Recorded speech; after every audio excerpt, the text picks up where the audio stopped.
हैं जो हमारा कर है वो कर प्रदान करो। ललिता जी कह रही हैं कि वृंदे ओ बटो, अरे मधुमंगल सुन रे बटो, सुन हमारी बात को सुन। प्रक्रांत अर्थम अनुसृत्य अनुरूप प्रत्युत्तर दान समर्थित भाव। सुन, ये कहने का तात्पर्य क्या है कि तुम दूसरी बातों में उलझा रहे हो, जो अनुरूप प्रत्युत्तर है उस प्रत्युत्तर को तुमको समझना चाहिए। अर्थात बात को बहकाने की और बात को इधर उधर मिसगाइड करने की, उसको भ्रमित करने की आवश्यकता नहीं है। हमारी बात को तुम सुनो। हम सच बात कह रही हैं, वृंदा का मूल्य बता रही हैं कि हम जिस वृंदा को दे रहे हैं वो वृंदा कैसी है, उसकी महिमा को समझो। बोल वृंदा महारानी की जय। यहाँ पर श्री वृंदा जी की महिमा, तुलसी जी की महिमा, उनका श्री विशाखा गायन कर रहे हैं। नहीं, ललिता जी श्री वृंदा की महिमा का गायन कर रही हैं कि त्रैत्रिशत कोटि सुरेभ्या सुरेंद्रो वरिष्ठा। 33 करोड़ जो देवता हैं उनमें सबसे बड़ा कौन है देवता? बोले इंद्र। सुरेंद्रो वरिष्ठा, सुरेंद्र माने इंद्र, वो वरिष्ठ है। वरियान वरिष्ठ, ये सुपरलेटिव डिग्री है। वर माने श्रेष्ठ, वरियान कंपैरेटिव हो गया, और वरिष्ठ ये हो गया सुपरलेटिव। तो सारे देवताओं में सर्वोत्तम होकर के विराजमान है तो वो इंद्र है। यदेश शतकोटि हस्ता, क्योंकि इंद्र के हाथ में शतकोटि हस्ता 100 करोड़ उसके हाथ में रहते हैं। इंद्र के हाथ में 100 करोड़ रहते हैं। शतकोटि के दो अर्थ, 100 करोड़ रुपए उसके हाथ में है। एक अर्थ तो ये है, या पर यह अर्थ भी हो सकता है कि इंद्र कोई कम है क्या? 100 करोड़ रुपए तो उसके हाथ में अपने आप में ही है। और दूसरी ओर कहना चाह रहे हैं शतकोटि माने वज्र। शतकोटि के दो अर्थ हुए। इंद्र वज्रास्त्र है, अर्थात उसका आयुध वज्र है, और उससे कई श्लेष में अर्थ निकाल रहे हैं कि इंद्र के हाथ में ही जो उसके पास में व्यवहार करके खर्च के योग्य जो धन है, लिक्विड मनी है, वो ही उसके पास में 100 करोड़ है। तो वो कोई कम बात है क्या?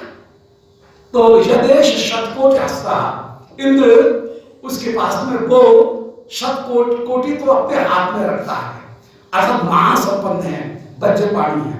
अब इंद्र से भी बढ़कर के कौन है? ततो हिरण्यगर्भ हो भगवान, उनसे बढ़कर के हैं हिरण्यगर्भ भगवान। हिरण्यगर्भ माने ब्रह्मा। ब्रह्मा उनको परमेष्ठी अधिपति कहा गया।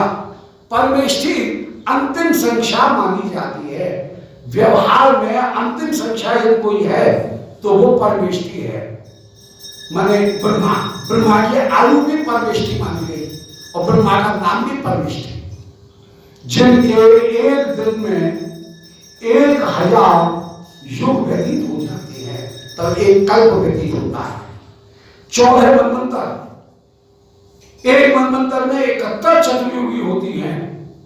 उसके हिसाब से गणना की जाए, बीच में संधि यदि अपनाई जाए तो 4-5 संधि अपना करके ब्रह्मा का एक दिन 1000 युगों का होता है। इतनी बड़ी रात, फिर उन दिन रात के हिसाब से फिर महीना, फिर वर्ष, तब जाकर के ब्रह्मा के 100 वर्ष पूरे होंगे। इसलिए ब्रह्मा को परमेष्ठी कहा गया। तो यदेश वो जो ब्रह्मा है वो द्विपरार्ध वैभव, द्विपरार्ध वैभव के वाले हैं, और उनका भोग का जो काल है वो भी द्विपरार्ध।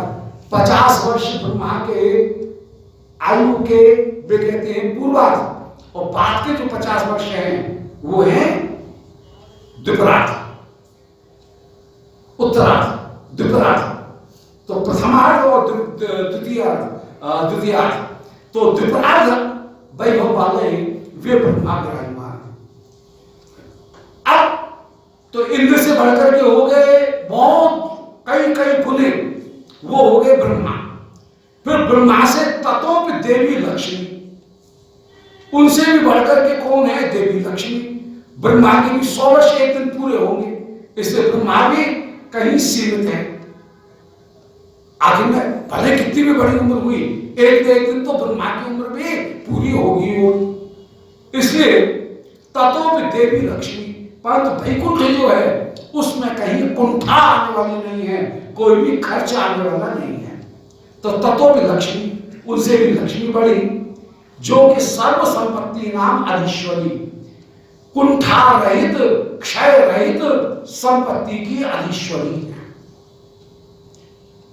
उन लक्ष्मी की भी अपेक्षा वृंदा देवी प्रसिद्ध है। कभी वे तुलसी इतनी प्रसिद्ध हैं कि अतुल्य जो वस्तु है, उस वस्तु को भी कभी तोलना हो तो लक्ष्मी से अतुल्य को नहीं तोला जा सका। अतुल्य को तोलने के लिए, माने कृष्ण को तोलने के लिए एक तुलसी दल रखा गया, तुलसी का पत्ता रखा गया, तो उससे कृष्ण तोल गए। ये पुराणों में प्रसिद्धि है, पद्म पुराण में ये प्रसिद्धि है कि कभी कृष्ण को भी तोलने की आवश्यकता पड़ी किसी कल्प में, तो सत्यभामा ने एक तुलसी के पत्ते से कृष्ण को तोल लिया। कृष्ण थे अतुल्य। तो लक्ष्मी उनसे भी जो तुलने में नहीं आते हैं। सारी द्वारका की लक्ष्मी, वैकुंठ की लक्ष्मी एक पल्ले के ऊपर रख दी गई और दूसरे पल्ले पर कृष्ण बैठे हैं, परंतु पल्ला जरा भी हिला भी नहीं, डिगा भी नहीं। परंतु जैसे ही सारी वस्तुओं को हटा करके तुलसी का एक पत्र रखा गया, सो ही कृष्ण तुल गए।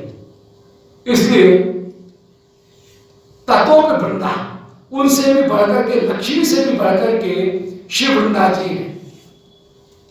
या कि लक्ष्मी में तुच्छी करते हो कया पे अपूर्व श्रिया, जिन्होंने लक्ष्मी को भी तुच्छ करके अपनी कोई अपूर्व संपत्ति के द्वारा लुब्धेन विष्णुना कामिता, उन वृंदा को श्री लुब्ध होकर के विष्णु ने अभिलाषा की।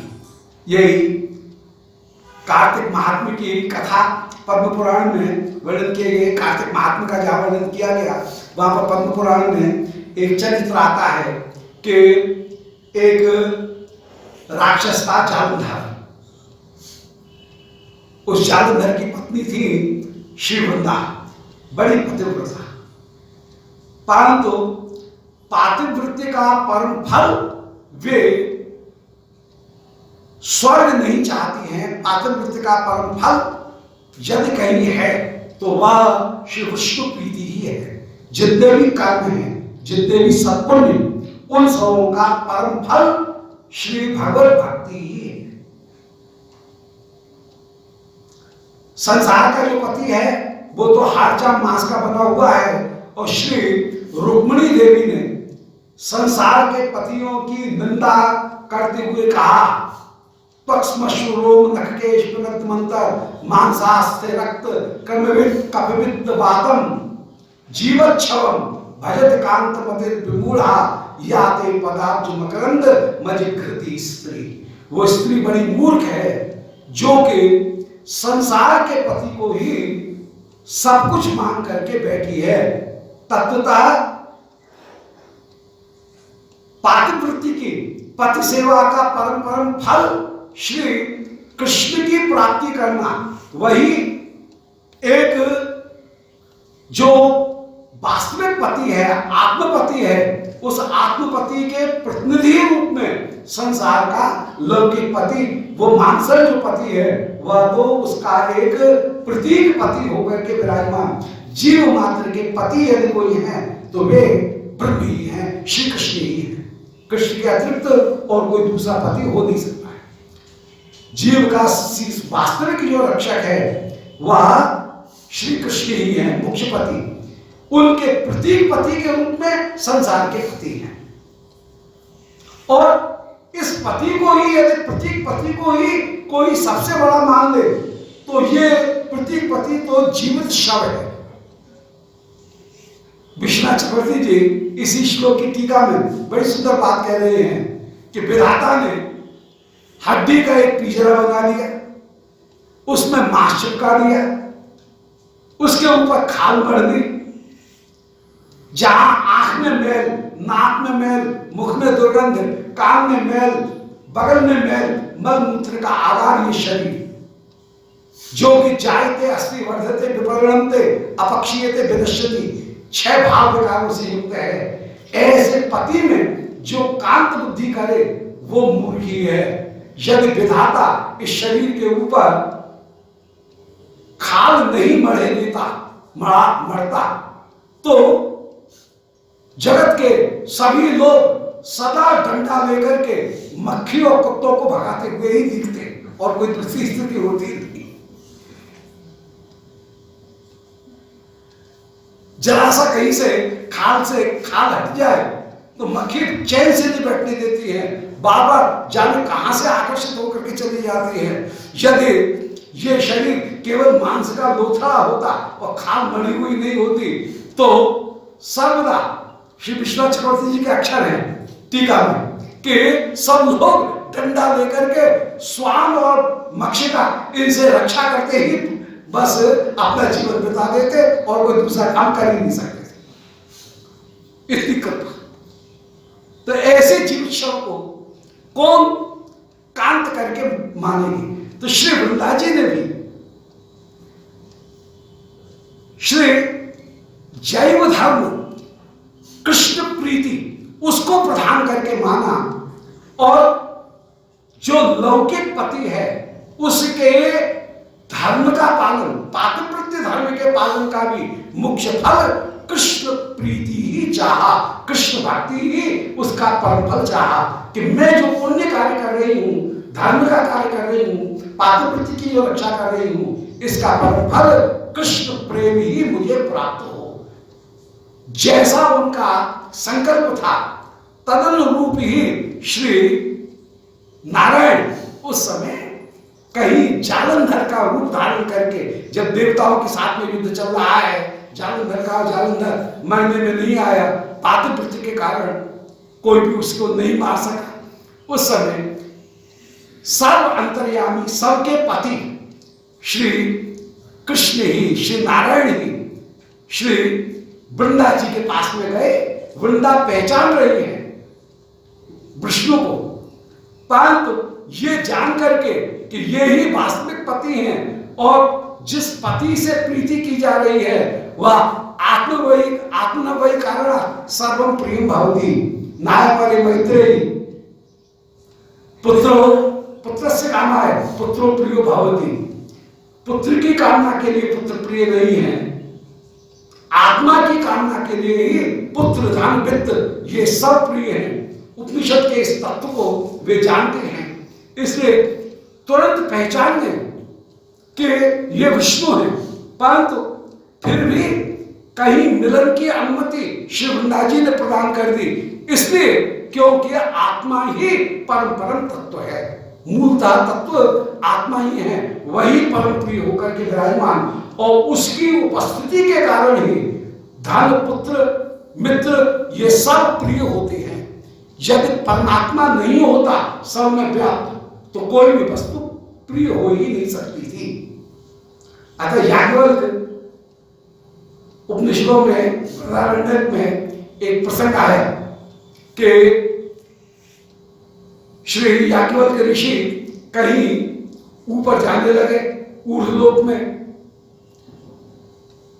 तो उन्होंने अपनी जितनी भी संपत्ति थी उस संपत्ति को अपनी दोनों पत्नियों के बीच में बांटा।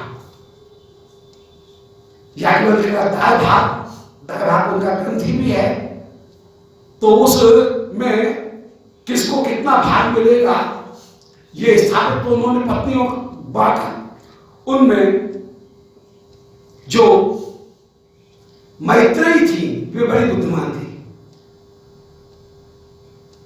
वे पति के पास में आई और उन्होंने याज्ञवल्क्य से पूछा कि यदि यम सर्वा पृथ्वी वित्तेन पूर्णा स्यात् किम अहं तेन पूर्णा स्यामि।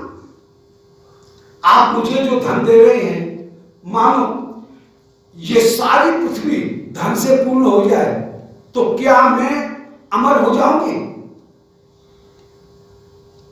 तो याज्ञवल्क्य बोले अमृतस्य त्वस्य नाशास्ति वित्तेन। अमरता की आशा वित्त से नहीं की जा सकती। यथैव उपकरणवतां जीवनम तथैव तेन स्यात्। जैसे धनवानों का जीवन होता है ऐसा तेरा जीवन भी धन से युक्त हो जाएगा। तब मैत्रेयी बोली कि ये नाम अमृतास्याम कि महम तेन कुर्याम। जिससे मैं अमरता प्राप्त नहीं कर सकूं ऐसे धन को लेकर के मैं क्या करूंगी? आप परतत्व को जानने वाले हैं, इसलिए आप मुझे जो वास्तविक धन है उसके विषय में बताएंगे। और उस समय श्री याज्ञवल्क्य ऋषि ने उत्तर दिया। श्रीमद् भागवत में ये प्रकरण योगित्यों प्रस्तुत किया गया और उन्होंने कहा नाय मारे मैत्रेयी पत्यु कामाय पति प्रियो भवति आत्मना वही कामाय सर्वं प्रियम भवति। कि पति की कामना के लिए पति प्यारा नहीं होता है। तत्वतः पति के भीतर ब्रह्म तत्व विराजमान है। वो परमात्मा सर्वव्यापक होकर के विराजमान है और परमात्मा हमारा सबसे ज्यादा प्यारा है। आत्मा ही सबसे ज्यादा प्यारी होती है। इसलिए पति से प्रेम किया जाता है, पत्नी से प्रेम किया जाता है, पूरे विस्तार के साथ में पुत्र से प्रेम किया जाता है, वित्त से प्रेम किया जाता है। तत्वतः जो प्रेम किया जा रहा है वो परमात्मा से ही किया जा रहा है। यह परमात्मा का अंश नहीं हो उसमें तो फिर उससे प्रेम नहीं किया जा सकता। तो श्री वृंदा जी उन्होंने जब विष्णु को पहचान लिया तो जान गए कि आहा यही तो वास्तव में प्रेम के परम कारण है, इन्हीं के कारण ही तो प्रेम है। और ये जब मेरी सेवा स्वीकार कर रहे हैं तो मैं अवश्य सेवा प्रदान करूंगी। उस समय श्री वृंदा जी ने जैसे ही श्री नारायण को अनुमति प्रदान की और नारायण ने स्पर्श किया श्री वृंदा का, उधर वो लीला करनी थी ठाकुर को, उन्होंने वो जालंधर जो हैं उनका वध कर दिया गया। और उनका वध होने पर जब श्री वृंदा जी को ये पता लगा तो फिर उन्होंने कहीं शाप भी दिया कि जाओ तुमने छल किया है इसलिए तुम जड़ होकर के विराजमान हो। बोले यदि मैं जड़ होऊंगा तो तुम भी तो मेरी ही शक्ति हो, इसलिए तुम कहीं वनस्पति होकर के विराजमान हो। और तुलसी सालग्राम इन दोनों की जोड़ी उस समय विराजमान हुई। और तुम्हारा तुलसी के बिना कोई भी पूजा कहीं स्वीकार होगी ही नहीं। श्री विष्णु उन्होंने नारायण ने कहा कि तुम्हारे बिना कभी भी मैं कोई सेवा स्वीकार करूंगा ही नहीं, ऐसा वरदान प्रदान किया। उसी लीला का कहीं संकेत करती हुई श्री लीला में उसका उपयोग करती हुई, ये विनियोग लीला में वो जो पौराणिक कथा है उसका विनियोग करती हुई यहां पर कह रही है कि आहा लक्ष्मी में तुच्छी कृत्यो कया अपूर्वश्रिया लुब्धेन विष्णु ना कामिता। कि ये वृंदा कोई मामूली नहीं है। श्री विष्णु ने लक्ष्मी को भी तुच्छ करके श्री वृंदा को चाहा और ये वरदान दिया कि कोई भी सेवा हो जब तक तुलसी से युक्त नहीं होगी तब तक वो सेवा मैं स्वीकार नहीं करूंगा। ठाकुर जी को स्नान कराने हो, कोई भी कार्य हो, पहले तुलसी का प्रयोग करके फिर ही पूजन किया जाएगा। त्रिपाद का तिपाई जो है उस तिपाई के ऊपर शंख स्थापित करके शंख को भी तुलसी दल से पूजित करके तुलसी से युक्त करके फिर अर्घपाद्य आचमनी, ये सब कहीं देने की जो शास्त्र में पद्धति है वो पूजन पद्धति में वो पद्धति को कहीं अपनाया गया। भोग भी 56 भोग 3600 व्यंजन बिन तुलसा प्रभु एक नमानी नमो नम। यह तुलसी महारानी नमो नम। ये तुलसी महारानी की ऐसी विशेषता। अतः तुलम स्यति नश्यति सा तुलसी, जो बराबरी को समाप्त कर दे, अतुलनीय होकर के जो विराजमान हो, उसका नाम है तुलसी। माने जिनकी बराबरी लक्ष्मी भी नहीं कर सके, कोई भी जिनकी बराबरी नहीं करे, जो अतुल्य है उसको भी जो तोल ले। तो हमारी वृंदा को तुम ऐसे कैसे कह रहे हो? ये श्री ललिता जी कह रही है कि हमारी वृंदा को तुम ऐसा नहीं कह सकते हो मधुमंगल से कि अधिक महिमा का स्थापन मत करो। हम अधिक महिमा का स्थापन नहीं करेंगे हैं, हम शास्त्र के अनुसार ही श्री वृंदा की महिमा का गायन कर रही हैं। क्योंकि मनुष्य की वाणी होती तो उसको तुम टाल सकते थे। मनुष्य की वाणी में 4 दोष जुड़े हुए हैं, भ्रम, प्रमाद, विपुलता और करण अपात्र। करण माने इंद्रियों की अकुशलता। इसलिए मानव की बोली, व्यक्ति की बोली कभी भी प्रमाण नहीं है, परंतु जो शास्त्र की बोली है, आप्तजन है, उनके वचन सर्वदा सर्वदा प्रमाण है। इसलिए आप्तस्थ यथार्थ वक्ता, जो यथार्थ वक्ता है वो ये आप, और सबसे ज्यादा आप्त यदि कोई है तो वो आप्त वेद भगवान है। वे वेद भगवान और उनके ही समकक्ष जितने भी उपनिषद, उन उपनिषदों ने और पुराणों ने श्री वृंदा की महिमा का इस प्रकार गायन किया है। इसलिए श्री वृंदा की महिमा को तुम कहीं न्यून नहीं कर सकते हो, वृंदा का अवमूल्यन भी नहीं कर सकते हो, डिवैल्यूएशन नहीं कर सकते हो, या अंडर वैल्यूएशन भी नहीं कर सकते। तो 5 वृंद के लिए हमारी वृंदा हम तुमको दे दें 5 वृंद के बदले में, और वृंदा को हम तुमको दे दें, ये सर्वथा अनुपयुक्ति ही होगा, धातु अयोग्य, ये देने के अयोग्य। ऐसा जब कहा उस समय श्री विशाखा पदे विभक्ति हो, श्री विशाखा जी ललिता के चरणों में गिर करके कामपूर्वक मनाती भी कह रही हैं, बोले अरे ललते रहने किसी तरह से हमको जाना है, अपना काम निकालना है, इसलिए हम यदि वृंदा को दे रही हैं तो मान जा, अब इस बात में चिंता मत कर, ठीक है जा रही है वृंदा तो जाने दे। तो ललते मधुर मंत्र ऐसी, यद्यप तू ठीक कह रही है, तथापि दुस्सह दुखम परिहार, तुम आगे कितना दुस्सह दुख आ जाएगा यदि हमको रोक लिया, तो हम यज्ञ में समय पर नहीं पहुंच पाएंगे, इस घी का यज्ञ में दान नहीं कर पाएंगे। एवं अयुक्तम कर तुम कामास्मी, इसलिए कभी दुस्सह दुख को टालने के लिए मैंने ये अयुक्त बात भी कह दी कि हम वृंदा को तुमको दे रहे हैं, वृंदा को सौंप रहे हैं, ये अनुपयुक्त बात भी मैं कहने के लिए तैयार हो गई थी।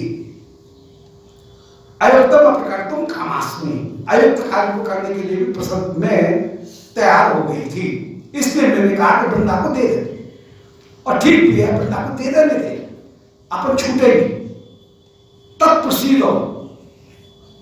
इसलिए मेरे ऊपर कृपा कर, अरे ललिता अनुमन्यस्य वृंदा समर्पण, मैंने जो वृंदा समर्पण करने का, वृंदा को श्याम सुंदर को सौंपने का जो कार्य बताया वो ठीक ही है, इसका तू अनुमोदन कर दे, इसमें अब विरोध मत कर, ये विरोध छोड़ दे।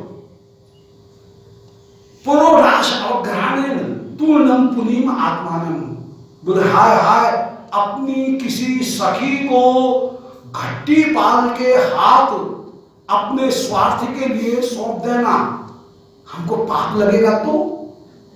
कोई नहीं नहीं, हम ऐसा है कि अब जा रही हैं यज्ञ में, तो जा रही हैं, वहां यज्ञ में पूर्व राशि जो है उस पूर्व राशि के का थोड़ा सा अवग्रहण कर लेंगे, उससे हमारे पाप की निवृत्ति हो जाएगी। यज्ञ की प्रसाद लेने से फिर हमारे पाप की निवृत्ति हो जाएगी। है तो बड़ी पाप की बात कि अपनी किसी सखी को घट्टी पाल के हाथ में सौंपना, ये है तो बुरी बात, पर फिर क्या करें, कोई प्रायश्चित करके अपने आप को मुक्त हो जाएंगे, क्योंकि आपत्ति काल में मर्यादा नास्ति, आपत्ति काल में मर्यादा नहीं है, इसलिए ऐसा करना पड़ रहा है, ये उचित नहीं है, फिर भी ऐसा करना पड़ेगा, क्या करें। इसलिए जल्दी देर नहीं लगाएंगे, यहां से सीधा आगे अगला जो कदम है वो वहां यज्ञ का ही तो है। यज्ञ में पहुंच करके पुरोराश ग्रहण करके, पुरोराश सुन करके, माने पुरोराश कहते हैं यज्ञ में आहुति देने के बाद में एक एक बूंद जो बगल में रखा हुआ है एक पात्र प्रणीता, उस प्रणीता में एक एक बूंद टपकाई जाती है और उसका जो घी है उस घी को उंगली से लेकर के अनामिका और मुष्ट इनसे लेकर के सूंघा जाता है, उससे पापों की निवृत्ति होती है। ऐसा यज्ञ में निरूपण किया गया। तो यज्ञ करने के बाद में पुरोराश का अवग्रहण करके हम पाप से निवृत्त हो जाएंगे, प्रायश्चित है। श्री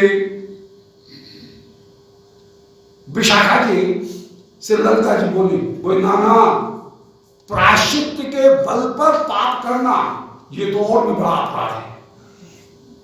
पाप बन जाए फिर प्रायश्चित किया जाए तब तो प्रायश्चित की बात मानी जाती है, और कोई यदि इस भरोसे पाप करे क्या जी प्रायश्चित कर लेंगे अभी पाप कर लो, तो उसको तो दुगना प्रायश्चित हो जाता है।